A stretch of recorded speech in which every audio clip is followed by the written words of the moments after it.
જોઈ રહ્યા છો નિષ્કર્ષ. હું છું નિશિત રાજ્યગુરુ. આજે ચર્ચા કરવાની છે કોરોના વિશે. આમ તો ઘણા સમયથી આપણે બધા કોરોનાની ચર્ચા કરીએ છીએ, સોશિયલ મીડિયા, ટીવી, હવે તો એન્ટરટેનમેન્ટ ચેનલમાં પણ કોરોના સબ્જેક્ટથી આખા એપિસોડ બનાવે છે, એટલે મને ખબર છે. પરંતુ આજનો શો થોડો ખાસ એટલા માટે છે કારણ કે અત્યાર સુધી 31 ડિસેમ્બર 2019 એ દિવસ હતો જ્યારથી ઓફિશિયલી ચાઇનાએ જાહેર કર્યું કે કોરોના નામની કોઈ વસ્તુ છે, કોવિડ-19. અને ત્યારથી ભારતમાં ઘણા બધા 3-4 મહિના ગયા છે અને આ 2.5-3 મહિનામાં આપણે સોશિયલ મીડિયા ઉપર ઘણું બધું જોયું, ટીવી પર પણ ઘણા બધા વિડીયોઝ જોયા હશે, ફોટોઝ જોયા હશે. પરંતુ એમાંથી જે કહેવામાં આવ્યું છે એમાંથી સાચું શું છે, ખોટું શું, એ ઘણાને ખબર હોતી નથી. અથવા તો ઘણા બધા મેસેજ પણ વોટ્સએપના માધ્યમથી અથવા તો કોઈ પણ મીડિયમથી એ વાયરલ થતા હોય છે કે ભાઈ ડુંગળી ઉપર મીઠું નાખીને ખાવ તો કોરોના વાયરસ મટી જાય અથવા તો એ કોરોના વાયરસ નજીક ના આવે. અચ્છા, એ સાચું છે કે ખોટું એને ખ્યાલ હોતો નથી ને આપણે ફોરવર્ડ કરી દઈએ છીએ. એટલે એ પહેલા તો એ ન કરવું કે જ્યાં સુધી આપને સત્ય ખબર ના હોય ત્યાં સુધી એવા મેસેજ પણ ફોરવર્ડ ન કરવા. સાથોસાથ બીજી એક ખાસ વાત અથવા તો એક સારા સમાચાર ભારત માટે કહું કે સ્ટેજ 3માં આપણે નથી પહોંચ્યા, આપણે સ્ટેજ 2 જ અટકી ગયા છીએ. સારી બાબત છે. 1000 સેમ્પલ લેવામાં આવ્યા હતા, એનું ટેસ્ટ કરવામાં આવ્યું, આમ તો 826 જે સેમ્પલ હતા એ નેગેટિવ પુરવાર થયા છે. એટલે કે એક સારા સમાચાર એ છે.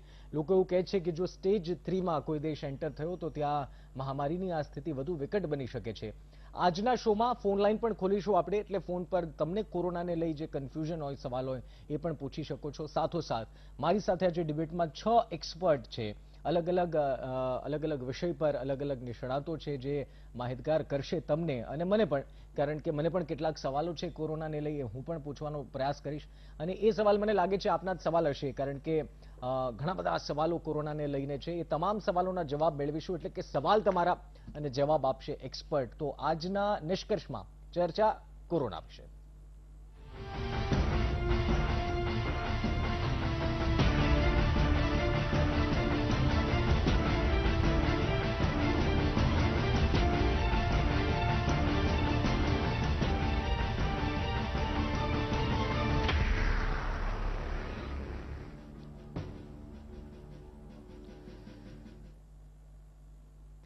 તો ચર્ચાની શરૂઆત કરીએ અને ચર્ચાની શરૂઆત કરતા પહેલા મારી સાથે જેટલા મહાનુભાવો છે એનું એક બાદ એક હું આપને ઇન્ટ્રોડક્શન આપું. મારી સાથે હોમિયોપેથી ડોક્ટર કેતનભાઈ પટેલ જોડાય છે. મારી સાથે જ્યોતિષ છે, એસ્ટ્રોલોજર છે પરેશભાઈ કાકુભાઈ દેસાઈ જોડાય છે. મારી સાથે આયુર્વેદ અને યોગા એક્સપર્ટ છે મહેશભાઈ જોશી જોડાય છે. મારી સાથે રેશનાલિસ્ટ પિયુષભાઈ જાદુગર જોડાય છે. ત્યારબાદ ડોક્ટર મિતાલી વસાવડા છે, ગાયનેકોલોજીસ્ટ છે. અને ડાયટિશિયન છે મારી સાથે કોમલ પટેલ, જે ન્યુટ્રિશન એક્સપર્ટ પણ છે. આપ તમામનું સ્વાગત છે નિષ્કર્ષમાં. અને એક પહેલા મહત્વપૂર્ણ સમાચાર પર નજર કરી લઈએ ચર્ચા કરતા પહેલા. વિદેશથી આવતી તમામ ફ્લાઇટો પર પ્રતિબંધ લગાવાયો છે. જો આ કોરોનાને લઈ અપડેટ છે, તમામ કમર્શિયલ ફ્લાઇટ પર સરકારે રોક લગાવી દીધી છે. 22 માર્ચથી વિદેશી વિમાનોને ભારતમાં પ્રતિબંધ છે. એટલે હવે જો થશે એવું કે વિદેશથી કોઈ આવવા માંગે છે, આવી નહીં શકે, એટલે અન્ય દેશોથી તમામ ફ્લાઇટ્સ રદ કરવામાં આવી છે. એટલે 22 માર્ચથી હજુ મને લાગે છે 1-2 દિવસ છે, એટલે 1-2 દિવસ જે આવતા હોય એ આવી શકશે. પરંતુ ત્યારબાદ બીજા દેશથી પણ પરત જો કોઈ આવવા માંગશે તો મને લાગે છે એ વિકટ પરિસ્થિતિ ઊભી થશે. પરંતુ એ સેફટી કન્સર્ન્સના કારણે મને લાગે છે કે કેન્દ્ર સરકારે આ નિર્ણય લીધો હોઈ શકે. અને એક મોટો નિર્ણય છે આ. આપને જણાવી દઈએ કે પહેલા બાકીના દેશોના લોકોને એન્ટ્રી પર પ્રતિબંધ હતો અને અહીંથી જવા પર પણ થોડી અસમંજસ લોકોમાં હતી. પરંતુ હવે એક વાત ક્લિયર થઈ ગઈ છે કે 22 માર્ચથી વિદેશથી આવતા વિમાનો જે છે, ફ્લાઇટ્સ છે, તેને પ્રતિબંધ તેની પર લગાવી દેવામાં આવ્યો છે.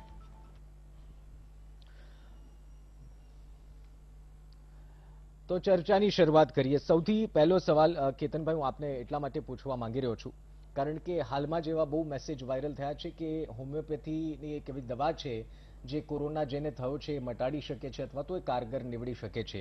તો શું આપ માનો છો કે હોમિયોપેથી કોરોના વિશે વધારે કારગર નીવડે એવી કોઈ દવા છે કેતનભાઈ? હોમિયોપેથીમાં central council of research in homeopathy, જ્યાં બધા વૈજ્ઞાનિકો અને ભારતના લીડિંગ ડોક્ટરો કામ કરે છે, તેમણે અત્યારે જે કોરોના વાયરસના લક્ષણો છે એને લઈને આર્સેનિકમ આલ્બમ 30 નામની દવા કીધી છે આ ઋતુ પ્રમાણે. હવે જેમ આગળ વધીશું એમ દિવસો વધારે ગરમ રહેશે અને રાત ઠંડી રહેશે, તો હવે પછી બ્રાયોનિયા નામની મેડિસિન આવી શકે. હોમિયોપેથી ડાયરેક્ટલી કોરોના વાયરસને નથી મારતી, પણ તમારા ટી સેલ ઇમ્યુનિટી, તમારે જે WBC છે એને પાવરફુલ કરે છે અને તમારું વાયરલ લોડ છે એને આગળ વધવા નથી દેતું. આ રીતે તમને આર્સેનિકમ આલ્બમ 30 તમને તમારી રોગ પ્રતિકારક શક્તિ, કારણ કે ભૂતકાળમાં 100 વર્ષ પહેલા પણ જ્યારે કોલેરા ફાટી નીકળ્યો હતો ત્યારે હોમિયોપેથીની જીનિયસ એપિડેમિકે કામ કરેલું, અને પહેલા ફ્લૂમાં પણ આ હોમિયોપેથિક વાયરસ એન્ટીવાયરલ તરીકે આ કારગત નીવડેલી છે.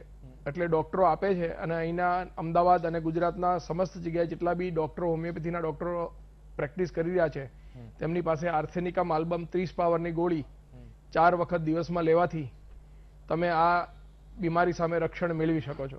અચ્છા, ઓકે. પરેશભાઈ, આપનું શું આ સમગ્ર બાબતે મંતવ્ય છે? મેં સાંભળ્યું છે કે આપે આ પહેલા પણ કોઈ ડેટ એવી જાહેર કરી છે, અથવા તો આપ કહેવા માંગો છો કોરોના વિશે આપનું શું, એક જો એસ્ટ્રોલોજર તરીકે આપનું શું માનવું છે? જરૂર. આપણે હમણાં જ કહ્યું કે 31મી ડિસેમ્બર પછીના ચીને પોતે એક્સેપ્ટ કરેલા કેસીસ છે, પણ એકચ્યુઅલી મારા રિસર્ચ પ્રમાણે મેં જે કુંડળી બનાવી છે કોરોના માટે, જે કોરોનાનો જન્મ થયો તો એ 18મી નવેમ્બર 2019 પહેલો કેસ વુહાંગમાં ચાઇનામાં રજીસ્ટર થયેલો છે.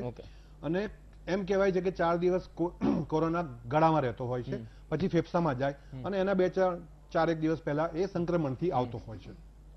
તો ગર્ભ કુંડળી 10મી નવેમ્બરની બનાવી છે મેં, જેનું લગ્ન ધન લગ્ન આવે છે, અને 18મી નવેમ્બરે જન્મ થયો કોરોનાનો જે પહેલો કેસ છે એની કુંડળીમાં પણ ધન લગ્ન આવે છે. આ બંને ધન લગ્ન હોવાથી અગ્નિથી જ આ રોગ મટી જશે અથવા નેસ્ત નાબૂદ થઈ જશે. એક વસ્તુ એ કુંડળી પ્રમાણે હવે હું આગળની ડેટો આપું કે આ આતંક ફેલાવનારો મહામારી કો, જીવલેણ રોગ કો, કે જેની આપણે ત્યાં મૃતપ્રાય થઈ ગયા છે, આપણે ત્યાં હથિયારો ફેંકી દેવા પડ્યા છે, એનું કાઉન્ટડાઉન, મતલબ કે COVID-19 અને કોરોના જેવા આતંક ફેલાવનારા અને મૃત્યુનો મહા કાપનારા નું પોતાનું કાઉન્ટડાઉન 25મી માર્ચ આ ચૈત્ર નવરાત્રી શરૂ થાય છે ત્યારથી શરૂ થશે, જ્યારે આપણે ચૈત્રનો એક આખો મહિનો અને બીજા 30 દિવસ વૈશાખનો મહિનો, એટલે 28મી મે સુધી આ 60 દિવસમાં કોરોનાનું કાઉન્ટડાઉન ધીરે ધીરે થતા 80% સુધી કોરોના પર કાબુ આવી જશે. કોઈ પણ એક પ્રવાહીથી, કોઈ પણ એક સામાન્ય અથવા અસામાન્ય પ્રવાહી જેવું હશે જેને તમે આંખમાં નાખી શકો છો અથવા તો લઈ શકો છો કે ઇન્જેક્ટ કરી શકો છો. આ એક થશે. અને એના દરમિયાન એટલે 60 દિવસમાં પણ એવો એક દિવસ છે, એવા એક મહિનાનો 30 દિવસ છે કે જે મેષની સંક્રાંતિ કહેવાય છે. કોરોના થયો કેતુને કારણે, ગુરુને કારણે, અને એની સામે રાહુ તો 180 ડિગ્રીએ હોય જ છે. તો કોરોનાને જે મારી શકે છે કેતુ ને મારનારો મંગળ છે. તો મંગળની રાશિમાં જ્યારે સૂર્ય પ્રવેશે એટલે સૌર ઉર્જાનો સૌથી વધારે સ્ત્રોત કોરોના ઉપર કુદરતી કહેર વરસાવશે. તો એ આ 14મી એપ્રિલથી મેષની સંક્રાંતિ એટલે મેષ રાશિમાં સૂર્ય પ્રવેશે ત્યારથી શરૂ થશે. થી એક મહિનો ગણો એટલે 14મી મે સુધી નો જે ગાળો છે 30 દિવસ, એટલે 14મી મે પતી જશે, મીન્સ કોરોના જતો રહેશે. 80% સુધીની એના પર આપણે કાબુ મેળવીએ એટલો આપણી પાસે સ્ટોક આવી ગયો હશે, રિસર્ચ આવી ગયું હશે, દવા આવી ગઈ હશે. પણ 100% માટેનું મારું રિસર્ચ છે એ જો તમે હમણાં સમય આપો તો હું આગળનો ડેટ પણ આપી દઉં. આપણે ચર્ચા કરીશું એની ઉપર. જરૂર. મહેશભાઈ, ઘણા બધા આમ તો અહીંયા બેઠેલા તમામ મહાનુભાવો સોશિયલ મીડિયામાં થોડા ઘણા અંશે એક્ટિવ હશે અને ઘણા બધા મેસેજ જોયા હશે કે આયુર્વેદિક ઉપચારથી કોરોનાને રોકી શકાય અથવા તો કોરોનાને એને શું કહેવાય એનું ક્યોર કરી શકાય. એટલે એવા કોઈ આયુર્વેદમાં ઉપચાર કે એવો ઉકાળો પીવાથી અથવા તો એવું કરવાથી કંઈ થઈ શકે એવું કોઈ ઉપચાર છે ખરી? આયુર્વેદની વસ્તુઓ લેતા પહેલા એની જે જીવન પદ્ધતિ છે કે ત્રિદોષ સમતુલા, ઋતુઓ 6 છે બદલાતી રહેવાની, અને દરેક સંધિકાળ વખતે આ તકલીફ રહેવાની. બસંત આવતી હોય અને શિશિરમન દૂર થતા હોય તો કફ થાય, આ સ્વાભાવિક છે. આ સંજોગોમાં જો તમારો ખોરાક, તમારી જીવન પદ્ધતિ પથ્યાપથ્ય અને ત્રિદોષ સમતુલા, આયુર્વેદની મૂળ જો આ વસ્તુ સમજી લેવામાં આવે તો કોઈ તકલીફ થતી નથી. એનું કારણ એ છે ભાઈ કે આ જ જગત છે, આ જ લોકો છે, બધાના આહાર વિહાર, આચાર વિચાર બધું જુદું છે, અને એ સંજોગોમાં દુનિયામાં આ બધું ચાલ્યા કરવાનું છે. આ નવું નથી. એક જ વસ્તુ છે કે જમીન પર કાંકરા ના વાગે, કાંટા ના વાગે, એટલે આખી જમીનને ચામડાથી ના મળી દેવાય. ચંપલ વ્યક્તિએ જાતે પહેરીને ફરવું પડે. તમે તમારા શરીરને આયુર્વેદથી અને યોગથી જો સરખું કરી લેશો તો એમાં ઘણા બધા ઉપચાર છે. બહારની વસ્તુ એક સિમ્પલ વસ્તુ કે આદુનો રસ પીવો એટલે મટી જાય છે. આમાં મટી જવા કરતા જે એન્ટીવાયરલ, તમારા શરીરની અંદર પ્રતિરોધક રોગ શક્તિ ઊભી થવી, તમારી ઇમ્યુનિટી મજબૂત બનવી, એ કામ કરે છે. ભારતીય યોગ સંસ્થાનનો એક ઉકાળો બનાવેલો છે અને અમૃતપેય નામ છે એનું. ઘણા વખતથી મારા યોગ ક્લાસની અંદર આ તો હમણાં આવ્યું, હું તો કેટલા વર્ષોથી એ બધાને આપું છું અચ્છા. કે જ્યારે તમે આ પીશો રોજ, અને ચા જેવું લાગે, ચાની આદત પણ છૂટી જાય છે, એનાથી તમારી પ્રતિરોધક શક્તિ ખાસ કરીને ઋતુઓના સંધિકાળમાં વધી જાય છે. આમાં વાયરસ આવે તો એની સામે તમારું શરીર કેટલું એન્ટીવાયરલ છે એ એક મૂળ બાબત છે, અને આયુર્વેદ અને યોગ બંનેથી મળી જાય છે. યોગની વાત કરું તો તમને એક જ ઇન્સ્ટન્ટ ઉપાય બતાવી દઉં. એ તમારી પ્રાણ શક્તિ ઉપર 5 પ્રકારના પ્રાણ, અપાન, વ્યાન, ઉદાન, સમાન આ બધા ઉપર પ્રભાવ કરે. એક ઊંડો શ્વાસ પેટથી લઈને ઓમકારનો નાદ કરો, એટલે અ ઉ 2 સ્વર અને મ વ્યંજન બોલે આ રીતે.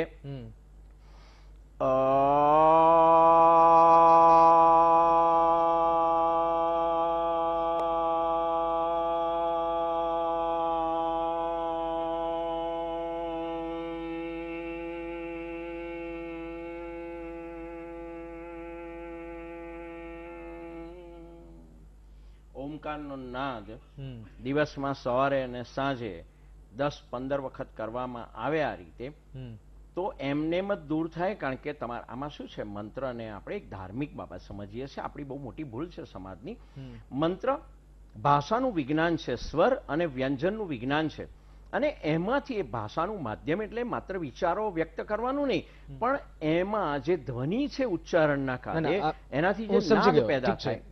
એના ફાયદા તો હું સમજી શકું છું, પરંતુ મારો મહેશભાઈ સિમ્પલ સવાલ છે કે કોરોના ઇન્ફેક્શન કોઈને લાગે અથવા તો કોરોનાની કોઈને બીક હોય તો આયુર્વેદ એને બચાવી શકે છે કે રોકી શકે છે? બચાવી શકે છે, રોકી શકે છે, બંને કરી શકે છે. રોકવાની વાત મેં પહેલા કરી કે તમે જો તમારા શરીરની ઇમ્યુનિટી એ પ્રકારે વિકસિત કરેલી છે, હા, એના પછી આદુનો રસ છે, મરી છે, તુલસી છે, આવી તીખી જે તેજાના કહેવાય, ગરમ પદાર્થ કહેવાય, જેમ ભાઈએ કહ્યું જ્યોતિષીએ કે અગ્નિથી તમે રોકી શકશો તમારા ઠંડી વસ્તુઓ, ચીકણી વસ્તુઓ, ઠંડુ પાણી, ઠંડા પીણા, આ બધી વસ્તુઓ રોકી નહીં શકે. આ રોકી પણ શકશે અને એને દૂર પણ કરશે. મૂળ વસ્તુ શું છે કે આવા વાયરસ ફેલાતા રહેવાના, એની દવાઓ શોધવાની એવું નથી. મેં તમને કીધું ને એમ કે આપણી પોતાની જાતને આપણે એન્ટીઓક્સિડન્ટ બનાવવાની છે.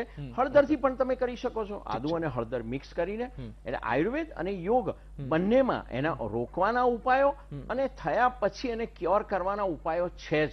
ઓકે ડોક્ટર મિતાલી, આપ શું સજેસ્ટ કરો છો? કારણ કે જો કોરોનાને લઈ ઘણી બધી વાતો છે, અને હું એવું માનું છું કે જે વાત અહીંયા ચર્ચા થઈ રહી છે એમાંથી ઘણા ખરા સવાલો લોકોના મનમાં પણ હશે.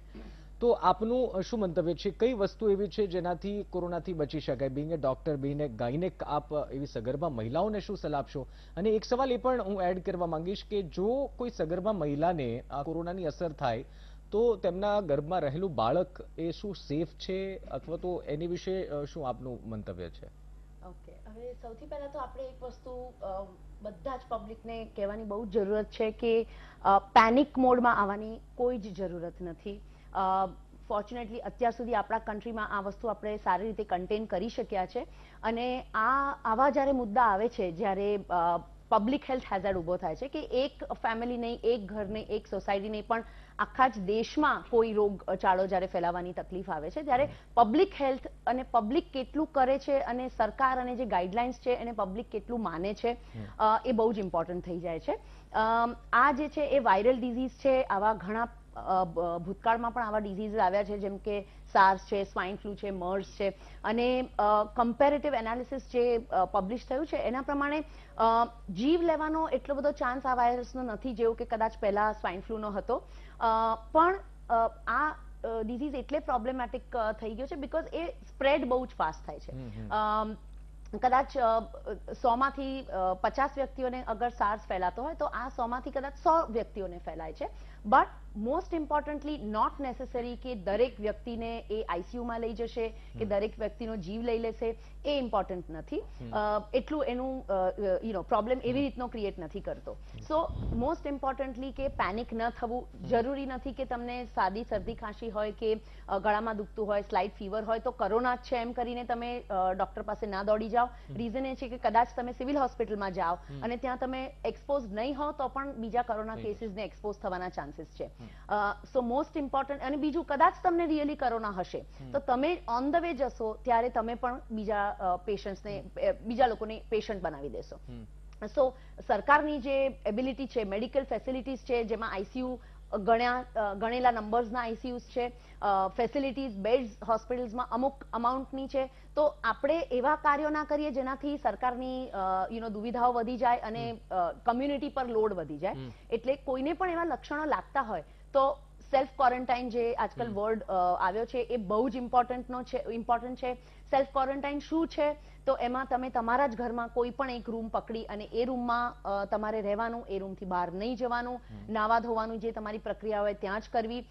જે પહેલાના જમાનામાં જે છૂઆછૂતની વેઝ હતી, જેમાં લેડીને કદાચ આ બહુ પહેલા ડિબેટનું કારણ બને છે, જેમાં પીરિયડ્સ હોય તો લેડીને બહારથી જમવાનું આપી દે કે આવું કરે છે. હવે આ ટાઈમે એ કરવાની સાચે જરૂરત છે. હવે એ લેડી હોય કે મેન હોય, પણ અગર એ સેલ્ફ આઇસોલેશનમાં હોય અને સેલ્ફ ક્વોરન્ટાઇનમાં હોય તો એમને બહારથી પ્લેટ મૂકી દેવી, માણસે દરવાજો ઉઘાડીને એમની પ્લેટ લઈ લેવી, એમની જે વાસણો છે, એમના જે કપડાં છે એ અલગ ધોવા અને ડિસઇન્ફેક્ટ કરવા, અને એમનો જે રૂમ છે એ પણ રોજ સારી રીતે આલ્કોહોલ બેઝ ડિસઇન્ફેક્ટન્ટથી સાફ કરવા, જેનાથી કરીને આ વાયરસ ત્યાંથી બીજા મેમ્બર્સને ના ફેલાય. અને એ ઘરના જે બી મેમ્બર્સ છે એ જ્યારે બહાર જતા હોય સમાજમાં, ત્યારે એ માસ્ક પહેરીને જાય.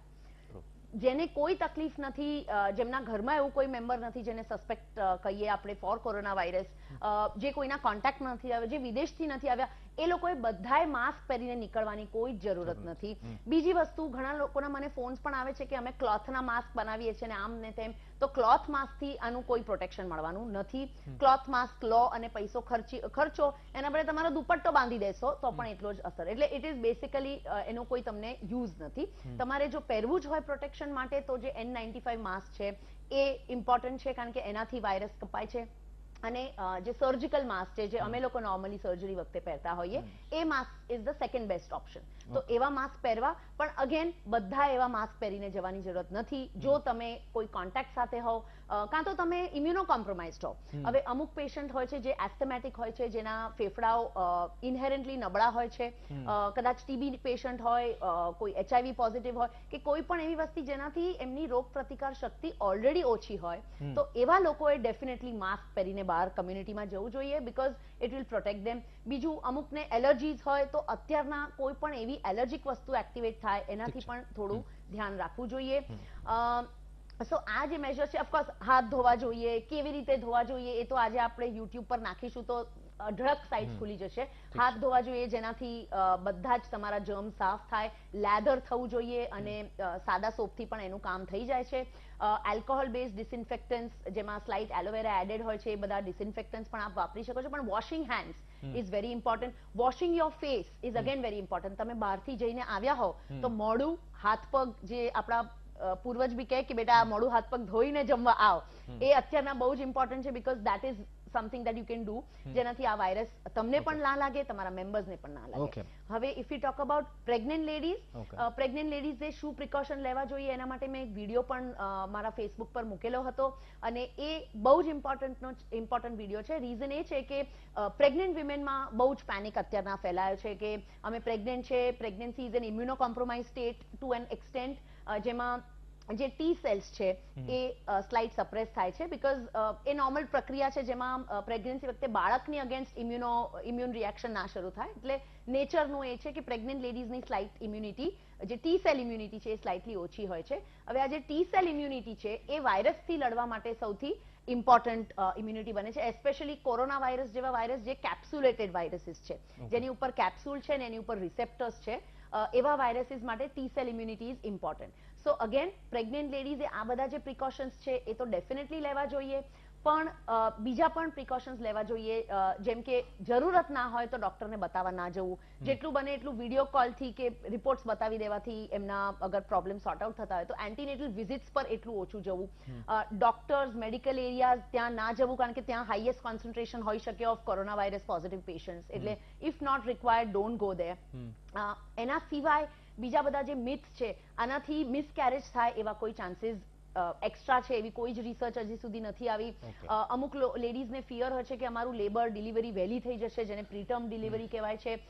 એવી કોઈ રિસર્ચ નથી કે આ વાયરસ ઇફેક્ટ કરીને ડિલિવરી વહેલી કરાવે છે. પણ ઘણી વખત કેવું થાય કે એઝ ડોક્ટર્સ અમને એવું લાગે કે કદાચ તમે તમને અગર વાયરસના સિમ્ટમ્સ હોય કે કોરોના વાયરસ પોઝિટિવ હો અને we don't know how the baby will tackle it or how we will tackle you with the baby in you, તો અમે તે વખતે અર્લી ડિલિવરી કરાવવામાં પ્રોસેસ કરીએ છીએ so that we can take care of the mother separately અને baby separately. એટલે બેબીને અને મધરને સેપરેટ ઓબ્ઝર્વ કરી શકાય. That's all. એના સિવાય બીજા કોઈ એક્સ્ટ્રા રિસ્ક નથી જેના લીધે તમારે પેનિક કરવું જોઈએ. ઠીક છે, એક નાનકડા બ્રેક માટે રોકાઈએ. બ્રેક બાદ જો સવાલો ઘણા બધા હશે, શાકાહારી રહેવું કે માંસાહારી હોય તેને શું કરવું એ પણ એક સવાલ છે, એ પણ આપણે જાણવાનો પ્રયાસ કરીશું. સાથોસાથ આ બધી જે ચર્ચા છે એ ચર્ચા સાચી છે કે ખોટી છે એની પણ આપણે ચર્ચા ઉપર ચર્ચા એટલા માટે કરીશું કારણ કે ઘણા લોકોને એવું હશે, કદાચ આ શો જોતા હશે, કે જે એક્સપર્ટ કર્યા છે પોતાની રીતે કર્યા છે એવું નથી. બધા જે એક્સપર્ટ અહીંયા જોડાયેલા છે યા તો કોઈ ડોક્ટર છે યા તો એ પોતાના વિષયમાં એ એક્સપર્ટ છે, એટલા માટે જે આજના શોમાં આપણી સાથે જોડાયા છે. એટલે ચર્ચા કરીશું આ તમામ વિષયો પર એક નાનકડા બ્રેક બાદ. બાકી નિષ્કર્ષ આપ જોઈ રહ્યા છો, કોરોના વિશે ચર્ચા થઈ રહી છે. કોરોના પર જે તમારા સવાલ છે એક્સપર્ટ્સ પાસેથી આપણે જવાબ માંગી રહ્યા છીએ. પિયુષભાઈ, આપ કઈ રીતે જો છો? આનો કોઈ નિચોડ છે આયુર્વેદિક રીતે અથવા તો હોમિયોપેથી રીતે અથવા તો જ્યોતિષ રીતે? આપ કઈ રીતે એને જોઈ રહ્યા છો પિયુષભાઈ? હું આમ તો વિજ્ઞાનને વધારે માનું છું, એટલે મને વિજ્ઞાન ઉપર વધારે ભરોસો છે. અને વૈજ્ઞાનિકો હંમેશા જે કંઈ સંશોધનો કરે છે, દવાઓ શોધે છે, એ એટલી એક્યુરેટ અને વ્યવસ્થિત હોય છે અને પરીક્ષણો કર્યા પછી કરવામાં આવેલી હોય છે કે જેથી એ અસરકારક 100% હોય છે. બીજું આયુર્વેદિક છે, બીજી બધા જે છે એ બધામાં તકલીફ શું છે કે માનો કે તમે આજે દવા લ્યો કે 20 દિવસ પછી લ્યો કે મહિના પછી લ્યો, પણ તોય તરત અસર થવાની કોઈ સંભાવના નથી. એ પહેલાના વખતમાં એ ચાલતું હતું જ્યારે એલોપેથી નહોતી.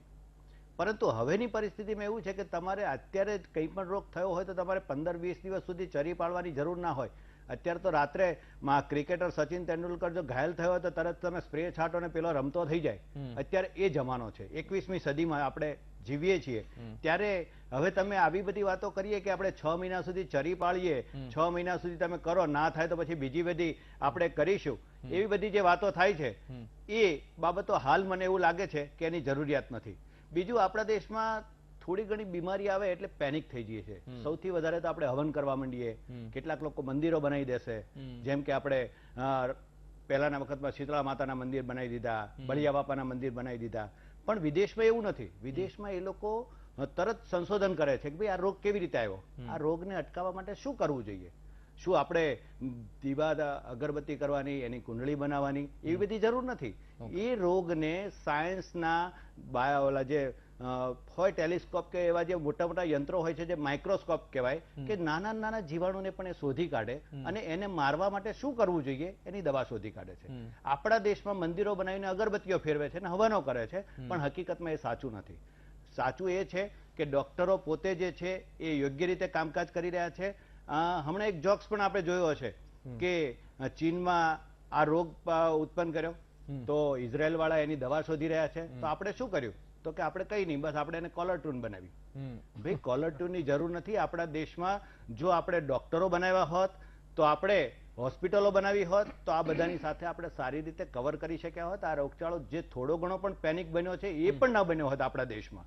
આપણા દેશમાં એટલી સારી વ્યવસ્થા છે. ડોક્ટરો આજે પણ 24 કલાક કામ કરી રહ્યા છે અને ડોક્ટરોના કારણે આપણે આ બીમારીનો આપણે જે કંઈ છે એને કાબુમાં લઈ શકીશું.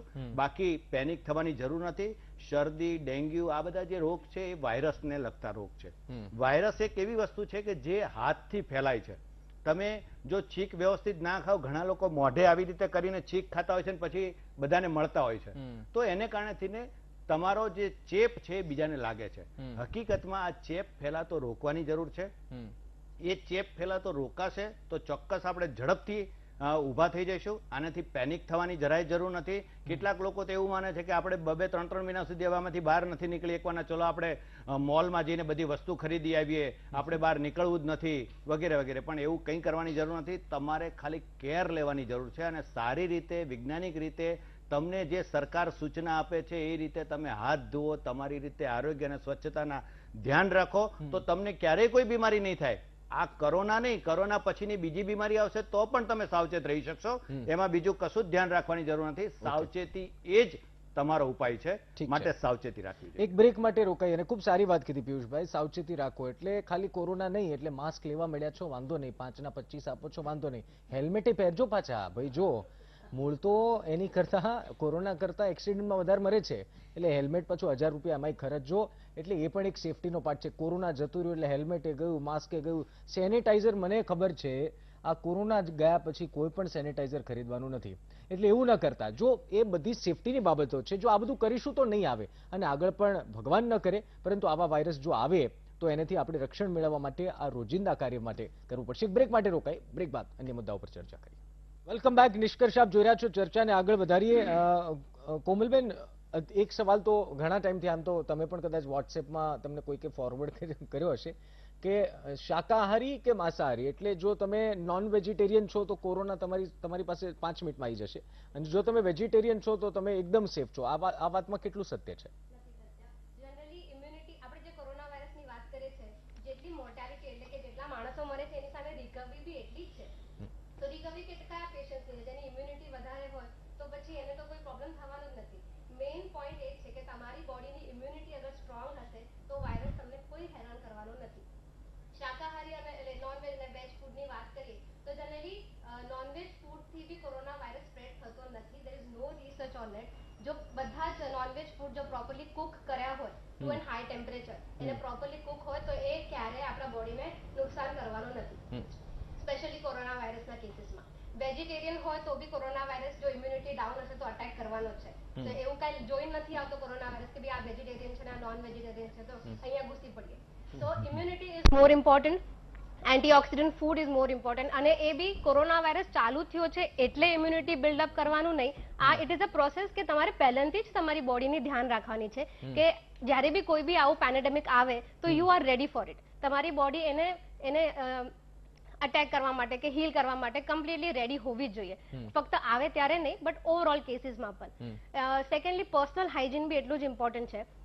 આપણે વાત કરીએ છીએ ત્યારે બધું જ ચાલે છે કે હાથ ધોવાના, વોટ એવર પ્રિકોશન મેજર્સ લેવાના છે, બધું લઈએ છે, પણ સાથે સાથે ગેજેટ્સ જે આપણે યુઝ કરીએ છીએ, ઇવન એ જોવામાં આવ્યું છે કે આ ગેજેટ્સ ઉપર બી corona virus can sustain for almost 3 hours. એટલે એ બી તો હવે એને બી સાફ કરવાની જરૂર પડી જશે. સેકન્ડલી જેમ ડોક્ટર સાહેબે કીધું હતું કે આપણા જે ઇન્ડિયન સ્પાઇસીસ અને હર્બ્સ છે જે બહુ જ યુઝફુલ છે અને જે બહુ જ કામ કરી જાય છે. વી આર વેરી લકી કે આપણે ઇન્ડિયામાં આ બધું ઇઝીલી મળે છે. બસ એને જ તમારે તમારા રેગ્યુલર ડાયટની અંદર છે ને ઇન્ક્લુડ કરવાની જરૂર છે. You could fight against any virus. ચલો કોરોના વાયરસ નહીં પણ બીજા જેટલા બી વાયરસીસ છે એને બી ફાઇટ કરી શકો. સેકન્ડલી લંગ ઇમ્પ્રૂવ કરવા જરૂરી છે, લંગને સ્ટ્રોંગ બનાવવા જરૂરી છે. સો એની માટે મેડિટેશન અને breathing exercises are more important. લીવરને એટલે લીવર સૌથી વધારે કામ કરે આ બધામાં, એટલે લીવરને બી તમારે સ્ટ્રોંગ અને હેલ્ધી બનાવવું જરૂરી છે. સો આ બધી વસ્તુ એક જ દિવસમાં થવાની નથી. You have to take care of your body since long. એટલે પછી પેલા process food, junk food, sugar એ બધું ઓછું કરી દઈએ તો ડેફિનેટલી બોડી તમારી સિસ્ટમ એ પ્રમાણે અટેક કરશે જ, કોઈ બી વાયરસ હશે તો પણ. ઓકે ડોક્ટર કેતન, સવાલ એ છે કે ઘણા બધા દેશો એવો દાવો કર્યો છે, અમેરિકા છે, ઇઝરાયલ છે, if I am not wrong, કે અમે વેક્સિન એની શોધી રહ્યા છીએ અથવા તો શોધી લીધી છે. શું હકીકતમાં કોરોનાની વેક્સિન શોધાઈ ગઈ છે અથવા તો તેનો પ્રયોગ ક્યાંય ચાલી રહ્યો છે? તમને કોઈ પણ વાયરસ મળે ને એટલે તમારી પાસે એનું સ્ટ્રેન આવે તો તમે એની વેક્સિન બનાવી શકો. એના માટે વાયરોલોજી ભણવું જરૂરી છે. આજે તમને વાયરસ લાગ્યો, તમારી પાસે સ્ટ્રેન આવ્યું તો તમે એના 5 કલાક કે 5 દિવસ કે 15 દિવસમાં તમે એની વેક્સિન નથી બનાવી શકવાના. એ એક લાંબી પ્રક્રિયા છે. તમારે એને અલગ અલગ રીતે ટેસ્ટિંગ કરવું પડે છે વેક્સિનને, કારણ કે અત્યારે વેક્સિનથી જ વધારે બધી બીમારીઓ આવતી જાય છે. ટેસ્ટિંગ કર્યા વગર ઝડપથી જે વેક્સિનો મૂકી દેવામાં આવે છે, એવું કહે છે કે વેક્સિન નહીં આપવા કરતા આપવાથી વધારે લોકો મરે છે. એટલે વેક્સિન એટલી ઝડપથી તૈયાર થતી વસ્તુ નથી. જે તમે ભૂતકાળમાં આવી બીમારીઓ સામે લડી ચૂક્યા છો, તમે એનાથી એને જ હથિયાર તરીકે યુઝ કરી અને તમે એની સામે રક્ષણ મેળવો. તમે પૂરતી ઊંઘ લો, તમે આરામ કરો, તમારું પર્સનલ હાઇજીન જાળવો, તમે કસરત કરીને તમારા બોડીને ફિટ રાખો, સત્વ આહાર લો. તમારે કોઈ બીમારીથી ડરવાની જરૂર નથી. અચ્છા ડોક્ટર કેતન, એક સવાલ બીજો પણ છે અને આ મેસેજ તો મને લાગે છે ખૂબ જ વાયરલ થયો છે. આ મેસેજ ઉપરથી સવાલ એટલા માટે પૂછી રહ્યો છું કારણ કે શંકા કુશંકાનું સ્થાન કેતનભાઈ અહીંયા છે કે કોઈ વ્યક્તિ જો કોરોનાગ્રસ્ત છે, હોપફુલી આપણે પોઝિટિવ કેસીસ અત્યારના અને મૃત થયા હોય એવા આપણે વ્યક્તિગત રીતે ગુજરાતમાં જોયા નથી, પરંતુ એક મેસેજ એવો છે કે જે વ્યક્તિને કોરોના છે અને પછી તે મરી જાય છે અથવા તો મૃત્યુ થાય છે તો એની ડેડ બોડીમાંથી પણ ચેપ લાગે છે, તો એ શક્ય છે ખરું? હા, એ શક્ય છે. બધા કેસમાં નહીં. ઓપન કેસીસ હોય છે વધારે વાર લાગ્યો હોય તો એમાં શક્યતા ઓછી થઈ જાય છે.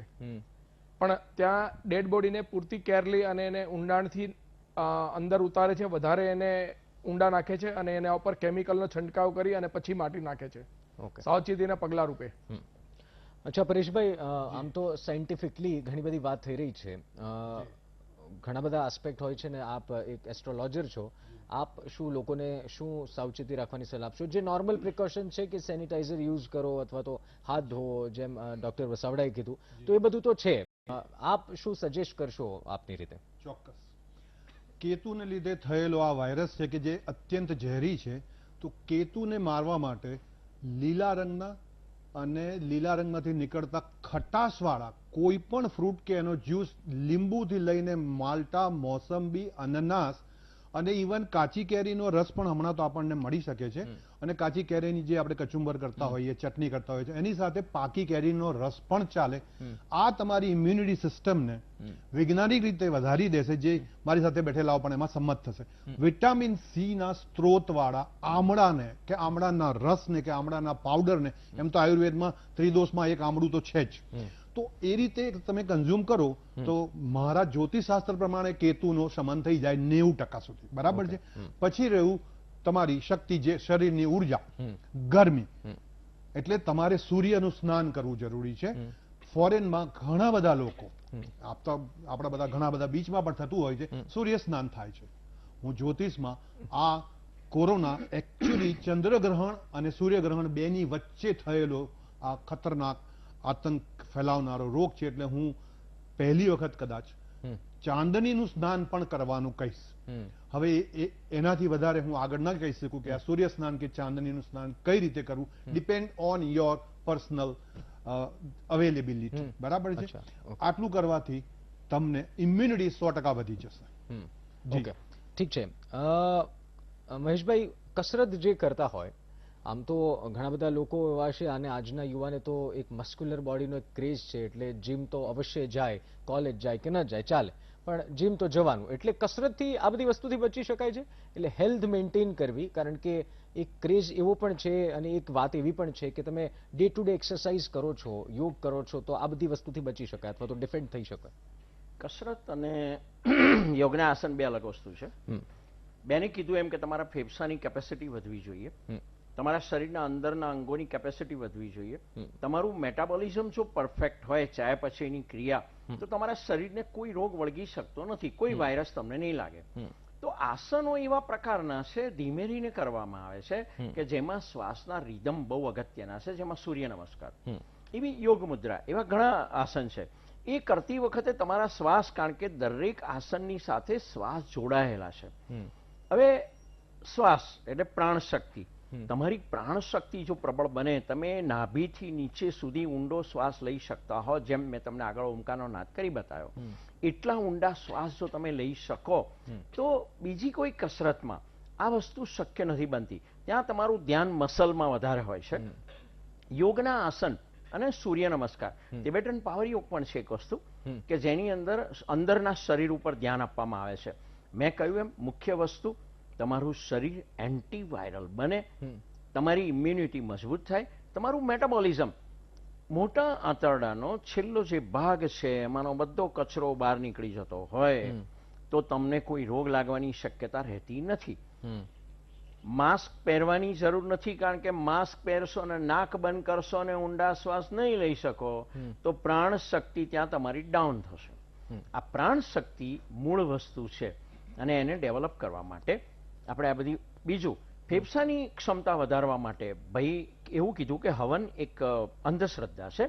હકીકતમાં એવું છે કે અગ્નિ છે, ત્યાં આગળ અગ્નિમાં લાકડા, આયુર્વેદની કેટલીક વનસ્પતિઓનું હવન સામગ્રી, ગાયનું ઘી, આ બધું હોમવામાં આવે છે ને ગાયના છાણા, આમાંથી જે ધુમાડો થાય છે એની અંદરથી, જેમ પેટ્રોલનો ધુમાડો પ્રદૂષણ કરે, સિગરેટનું તમાકુનો ધુમાડો પ્રદૂષણ કરે, પણ ચંદનના લાકડા, આંબાના લાકડા, લીમડાના લાકડા બળે ને તો જે ઇન્સ્ટન્ટ મેડિસિન છે, આ ડોક્ટરોનું તો જે બધું આમણે કીધું એમ કે ભાઈ વાયરોલોજીનો અભ્યાસ કરો ને આ કરો ને આમ કરો, પછી નહીં, ઇન્સ્ટન્ટ મેડિસિન જો કોઈ હોય તો હવન છે. કારણ કે હવન કરતી વખતે જે મંત્ર, માનો કે સૂર્યનો બોલવામાં આવે છે, તો એક ઊંડો શ્વાસ લઈને સૂર્યનો મંત્ર બોલવામાં આવે તો એ બધો ધુમાડો ફેફસામાં જાય છે ને, તો બધું લોહી તમારું ઇન્સ્ટન્ટ શુદ્ધ થાય છે. અને આના આધારે તો એરોમા થેરાપી પણ ચાલુ થઈ છે કે સુગંધથી તમને સાજા કરી શકાય છે. ઠીક છે. મંત્ર એવી રીતે બોલવો જોઈએ કે પૂરેપૂરો શ્વાસ લેવાનો, મંત્ર બોલો, બહાર નીકળી જાય અને પછી શ્વાસ લો, એની સાથે બધી વસ્તુઓ હોમાતી હોય. બરાબર? એ અંધશ્રદ્ધા નથી, એ વિજ્ઞાન જ છે. ઠીક છે. અર્જુનભાઈ કોલર જોડાયા છે વડોદરાથી. અર્જુનભાઈ, શું સવાલ છે આપનો? હાજી નમસ્કાર. નમસ્કાર અર્જુનભાઈ, બોલો, આપનો સવાલ પૂછો. હા સાહેબ, મારો તો એક જ પ્રશ્ન હતો હા. કે આ અત્યારે જે થઈ રહ્યું છે એમાં અમારા બાબો સાયન્સ કરે છે ત્યાં ડબલમાં. શું કહો છો? હવે સાયન્સ ભણે છે. ઓકે ઓકે, હા, સાયન્સમાં તો અભ્યાસ હવે કરે છે. એ સ્કૂલ બંધ કરી દીધી, હવે બાબાને ઘરે આવવું છે. હા. કઈ જગ્યાએ ભણે હવે છે સાહેબ મારું અર્જુનભાઈ? એવું કેવું છે કે અત્યારે અર્જુનભાઈ, બધા ટીવીનું- ઉદ્યોગમાં આવ્યા, પણ 5000 વર્ષ પહેલા હા. જે કોઈ પંડિતો બોલ્યા કે ભાઈ આવું આવું આ ધરતી પર થશે. અચ્છા, 5000 વર્ષ પહેલાનું તો અર્જુનભાઈ કદાચ તમને ને મને બેન ખબર નહીં હોય, પણ આ 5000 અત્યારે મિનિટ એનો કે 5000 અત્યારે એનો કલાક ઇતિહાસ પહેલા બોલે જે છે, થયું એ ખબર છે. અત્યારે એનો ઇતિહાસ બોલે છે. અચ્છા, આપનું ધન્યવાદ અમને ફોન કરવા બદલ અર્જુનભાઈ. પણ આપ જે ઇતિહાસમાં જઈ રહ્યા છો, મને લાગે છે ઇતિહાસના પાના ખૂબ લાંબા છે, જ્યાં અમારે પહોંચવું થોડુંક મુશ્કેલ થઈ પડે છે. અચ્છા ડોક્ટર મિતાલી, સવાલ એ છે કે કેવી રીતે ખબર પડશે કે આ કોરોના છે? ટેસ્ટ કરાવવા પડશે, અથવા તો આજકાલ એવી સિચ્યુએશન છે જે પેનિકની આપણે ચર્ચા કરી રહ્યા હતા કે લોકોને નોર્મલ ઉધરસ કે શરદી થાય તો પણ એવું વિચારે છે. તો જે ફેમિલી ફિઝિશિયન અથવા તો ફેમિલી ડોક્ટર છે, શું એ ક્યોર કરી શકે છે આ બધી વસ્તુ, અથવા તો એ ટેકલ કરી શકે છે આ તમામ સિચ્યુએશનને? વેલ, હવે એમાં કેવું છે કે આ બધા જે રોગ છે, વાયરલ ઇલનેસીસ છે, અમુક એલર્જીસ છે, એના સિમ્ટમ્સ જે છે એ તો તમને સિમિલર જ આવવાના છે. ફીવરિશનેસ જે મોસ્ટ કોમન સિમ્ટમ્સ છે એમાં થ્રોટ પેઇન છે, ફીવરિશનેસ છે, બોડી એક્સ ને બધું એટલું આમાં કોમનલી નથી જોવા મળતું. ખાંસી આવે છે, પણ ખાંસીમાં જે સ્પુટમ આવે, જે બલગમ આવતું હોય છે, એવું નથી હોતું. આ ડ્રાય કોફ હોય છે મોસ્ટ ઓફ ધ ટાઈમ્સ. એટલે આવા અગર લક્ષણો હોય તો આપ સસ્પેક્ટ કરી શકો. પણ તમારી પાસે આની સાથે સાથે કોઈ હિસ્ટ્રી ઓફ રિસન્ટ ટ્રાવેલ હોય બહારથી, કાં તો તમને એવું લાગતું હોય કે તમે પબ્લિક ટ્રાન્સપોર્ટમાં જઈને આવ્યા છો, કે જે એરિયાઝમાં આ વધારે એક્ટિવ છે ત્યાં કદાચ જઈને આવ્યા છો, કે એવા કોઈ પર્સનના કોન્ટેક્ટમાં આવ્યા છો, તો definitely you should go for a screening અને મેક શ્યોર કે તમને આ કોરોના નથી. કદાચ ખાલી સિમ્ટમ્સ હોય અને આવું કોઈ પણ હિસ્ટ્રી ઓફ ટ્રાવેલ ના હોય, તો પછી it is better to do a self isolation. 1 થી 2 દિવસ સ્ટે એટ હોમ. જે આ બધા બીજા આપણા ડોક્ટર્સ અને ડાયટિશિયન મેડમને બધે કીધું છે કે પોતાની ઇમ્યુનિટી કોઈ પણ વાયરલ ઇલનેસથી લડવા માટે સૌથી ઇમ્પોર્ટન્ટ શસ્ત્ર હોય છે આપણી પાસે. એન્ટીવાયરલ જે દવાઓ છે એ નોર્મલી ડોક્ટર્સ નથી લખતા અનલેસ કોઈ બહુ જ મોટા વાયરસ હોય, જેમ કે હવે HIV માટે દવાઓ આવી છે. નોર્મલી જે આપણને વાયરલ ઇલનેસ થતી હોય છે, ફ્લૂ થતા હોય છે, ખાંસી થતી હોય છે, એ અગર વાયરલ હોય તો એના માટે આપણે એન્ટીવાયરલ્સ નોર્મલી નથી આપતા. આપણે ઓલવેઝ સપોર્ટિવ કેર આપીએ છીએ ફોર વાયરલ ઇલનેસીસ. હવે એ સપોર્ટિવ કેરમાં એવી કેર કે તમારું બોડી જ એને ટેકલ કરી શકે, એટલી એની ઇમ્યુનિટી વધે.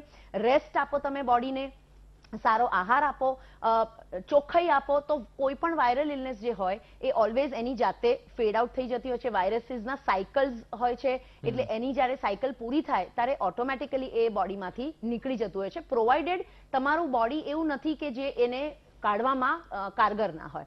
હવે એવી રીતે તમે આને ટેકલ કરી શકો છો. દરેક જણે ટેસ્ટિંગ કરાવવું જરૂરી નથી. 2 કે 3 દિવસ કદાચ તમને સિમ્ટમ્સ રહે અને સારા ના થતા હોય, વધતા હોય, તકલીફો વધતી હોય, તો પછી ડેફિનેટલી ડોક્ટરને ઇન્ફોર્મ કરી અને પછી ટેસ્ટ કરાવવું જોઈએ. પોઝિટિવ આવશે તો ડેફિનેટલી તમને ત્યાં ક્વોરન્ટાઇનમાં રાખશે અરાઉન્ડ ફોર 14 ડેઝ, અને એના પછી જે રીતની તમારી રિકવરી હશે એ રીતે તમને પાછા ઘરે મોકલવામાં આવશે. પણ આપ સેલ્ફ ક્વોરન્ટાઇન અગર આપની જાતને કરી લેતા હોવ તો તમારે ત્યાં જવાની પણ જરૂરત ના આવે. હવે સપોઝ કોરોના ટેસ્ટ પોઝિટિવ હશે અને તમે ઘરે જ રિકવર કરી ગયા, તો તમે you have saved a lot in terms of government infrastructure, કે એમને પણ લોડ નથી આપ્યો અને તમારે બોડીએ જે કરવાનું હતું એને ઘરે બેઠા પણ કરવાનું છે, એને હોસ્પિટલમાં પણ કરવાનું. એટલે ખોટું ડરવાની આમ તો છે ને જરૂર નથી. એટલે ખોટો હાવ ઊભો જે થયો છે એનાથી પણ થોડું બચવાની જરૂર છે. એટલે હું તો એમ કહું છું વોટ્સએપ, ફેસબુક કે કોઈ પણ મીડિયમના મેસેજ આવે ને ભડ દઈને આમ શેર ન કરી દો, પહેલા એને સમજો. કારણ કે એક વસ્તુ આપ સમજો, આપ કોઈને મેસેજ નથી પહોંચાડતા, આપ કોઈને ડરાવી રહ્યા છો. એટલે એનું પણ ધ્યાન રાખો. એક કોલર છે યુક્તાબેન વડોદરાથી. જી બોલો યુક્તાબેન, શું સવાલ છે આપનો? જાણીએ છીએ બધા કે હમણાં ચૈત્ર નોરતા આવી રહ્યા છે, તો ચૈત્ર નોરતામાં ઉપવાસ કરવાથી કોરોનાનો ચેપ લાગી શકે છે કોઈને પણ? અચ્છા, ઓકે, હા, એ ખૂબ મહત્વપૂર્ણ સવાલ છે અને મને લાગે છે કે એક બ્રેક માટે યુક્તાબેન રોકાઈ જઈએ અને બ્રેક બાદ આપનો સવાલનો જવાબ અમે ચોક્કસથી મેળવીશું. એ સવાલ મારે પણ પૂછવાનો હતો પણ આપે પૂછો, એ ખૂબ આનંદ થયો, આપને કોલ કર્યો. આપના સવાલનો જવાબ એક બ્રેક બાદ.